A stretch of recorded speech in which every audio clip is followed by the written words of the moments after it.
El estilo del líder impacta en un 70% en el clima que vive y que percibe su equipo. ¿Qué quiere decir realmente que la cultura sea el motor de crecimiento de un negocio? Es construir este ecosistema que va a favorecer y que va de alguna forma a modelar que estas capacidades clave para la ejecución de la estrategia prosperen, ¿no? Había una disonancia entre esta ambición que se había planteado hacia dónde teníamos que llegar como organización y cómo estaban gestionando los líderes, ¿no?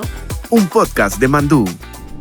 Hola a todos, bienvenidos a HR en Voz Alta. Hoy estrenamos un nuevo episodio de Lunes de Podcast. Hablaremos sobre un tema bastante importante sobre los líderes, en donde incluyen en sus planes estratégicos algún aspecto de la cultura, pero no necesariamente se cumple en la práctica. ¿Cómo hacemos que la cultura sea ese motor para alcanzar los resultados estratégicos? Para ello hemos invitado a Roxana Duarte, gerenta corporativa de talento y cultura en Grupo Transmeridian, quien ha logrado ser un puente entre la gestión de personas y los resultados en las organizaciones. Bienvenida, Roxana, por favor, preséntate a la comunidad de HR en Voz Alta. Hola, ¿qué tal? Un gusto estar aquí, un placer que me hayan invitado. Bueno, yo soy Roxana Duarte, como mencionas, tengo a cargo el talento y cultura corporativo en el Grupo Transmeridian. El Grupo Transmeridian es un conglomerado de 8 organizaciones, son 8 empresas interdependientes que trabajan en conjunto para entregar una oferta de valor integral a los clientes. Yo tengo más o menos una experiencia de unos 30 años, una primera etapa en la gestión, ¿no? Y luego una segunda etapa en la consultoría, lo que me ha permitido traer a este rol un mix, ¿no? Una combinación interesante, tanto en experiencia y en aprendizajes, a gestionar el talento y la cultura como un elemento estratégico del Grupo Transmeridian, ¿no? Te agradezco muchísimo por estar aquí. Estoy segura que va a ser una conversación bastante enriquecedora para toda la comunidad de recursos humanos. Y quería comenzar el episodio con una experiencia, ¿no? Porque como líderes tenemos diferentes experiencias en el día a día que nos hace cuestionar y también nos hace plantearnos cómo vamos a alcanzar esas metas estratégicas.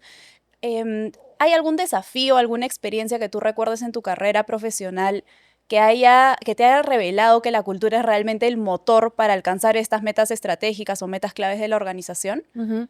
Sí, mira, en una oportunidad, y claro, en el rol de gestión de personas, en el rol de talento y cultura, no solamente piensas en tu liderazgo, en tu equipo, sino cómo puedes movilizar estas experiencias a través de toda la organización, ¿no? Total.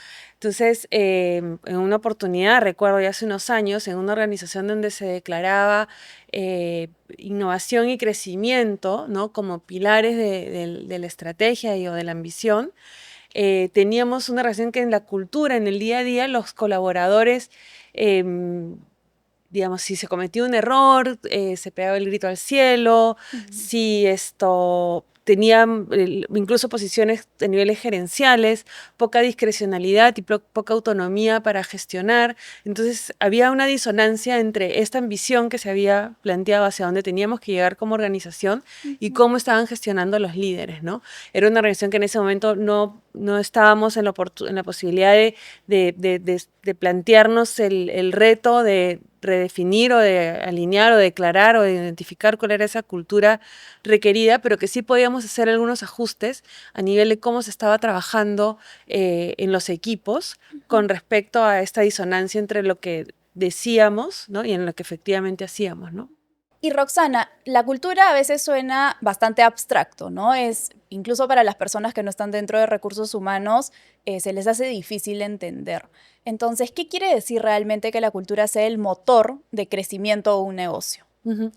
Cuando una organización declara que la cultura va a ser el habilitador de su estrategia, es porque es consciente que a partir de esa cultura se van a determinar y se van a promover ciertas conductas en diferentes niveles, a niveles de líderes, a niveles de mandos medios y de contribuidores individuales, que van a promover o que van a facilitar que la ejecución de esa estrategia, de esos planes, de esos objetivos, se realice.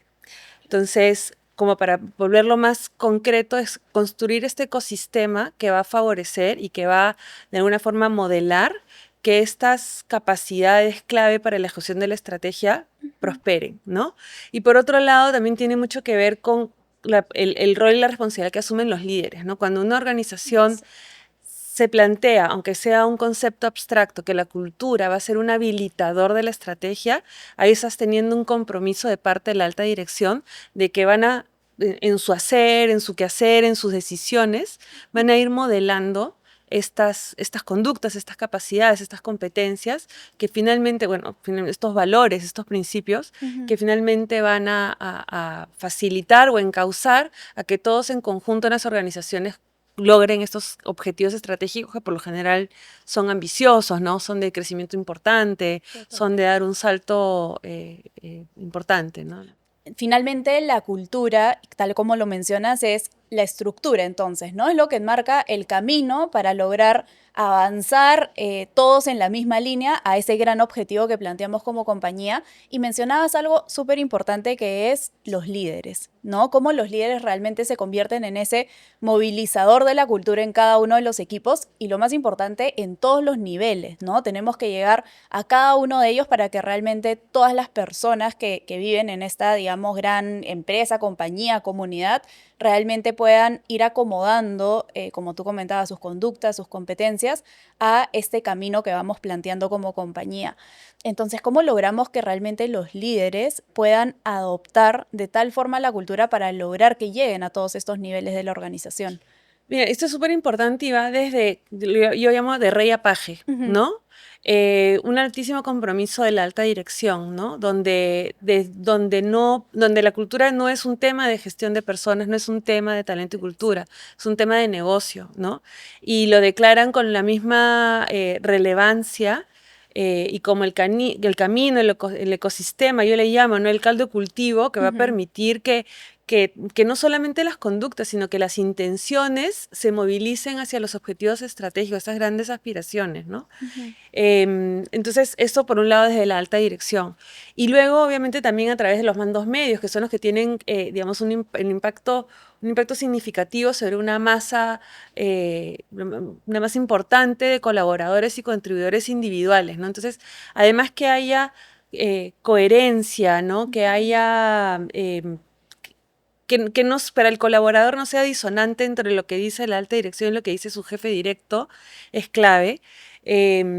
Y trabajar, o sea, entendiendo cuál es el nivel de contribución de cada uno de estos niveles, ¿no? No es lo mismo que tú le pides o lo que esperas en nivel de dedicación o de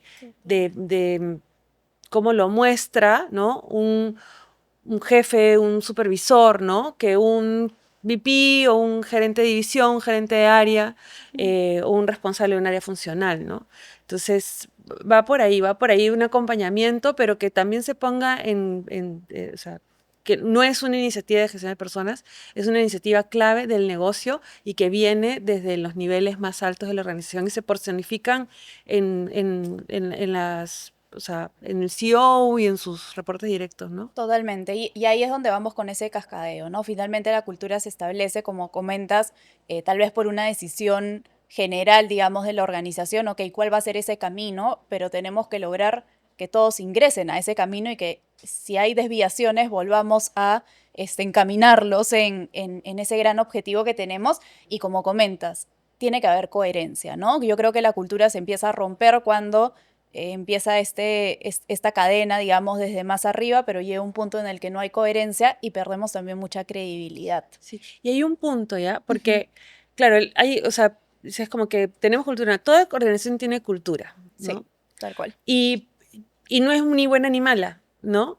Yo creo que el punto es qué tan alineada está a esa estrategia, a esa aspiración, ¿no? Que se tiene como negocio y como organización, y en este caso como diferentes negocios que se integran, ¿no? Entonces, en este sentido, es poder tener claridad de cuál es esta cultura deseada y dónde estamos actualmente para llevar, construir y fortalecer esa cultura, porque podríamos sí tener cultura, pero no la cultura que nos va a permitir lograr los resultados que nos hemos planteado, y no necesariamente una cultura integrada donde todos nos sentamos identificados y parte de una misma pertenecemos a lo mismo, ¿no? Claro, y viene de la mano con la experiencia en el grupo Transmeridian, también me imagino, porque al tener diferentes organizaciones, claro, hace que este paraguas tenga que ser más grande incluso, ¿no? Para todos sentirse, a pesar del día a día, porque también las áreas, digamos, manejan incluso una cultura en ese mini microorganismo, digamos, dentro de la organización, ¿no? Entonces es un trabajo también, como tú dices, arduo, no solamente de gestión humana, sino creo que de todos los que pertenecen a la organización, de lograr que esta cultura transversal se vive en el día a día en cada uno de esos Y ahí espacios. el rol del líder es clave. Claro. Ahí el rol de los líderes en todo, cuando tú hablas de liderazgo en los diferentes niveles, ahí el rol del líder en cada uno de los niveles es clave, ¿no? Porque uno como contribuidor individual ve a quien tiene como ejemplo, ¿no? Entonces ahí eso es clave como movilizador de la cultura y como ayudar que finalmente la intención es que logremos una adopción de la cultura y que esto genere y construya la sinergia que esperamos, ¿no? Y conversando un poquito también y profundizando sobre la experiencia del colaborador, ¿no? La cultura está muy relacionada al clima interno que puede tener una organización y esa propuesta de valor que le brinda la empresa a la experiencia de cada uno de sus clientes internos, finalmente. ¿Cuáles son esas primeras señales de alerta o tal vez red flags, como les dicen hoy, en donde no solamente los líderes, sino en realidad incluso las mismas personas se pueden dar cuenta que la cultura se está rompiendo y eso está afectando la productividad y finalmente también los indicadores del negocio, ¿no? Cuando se empieza a impactar este ambiente, ¿no?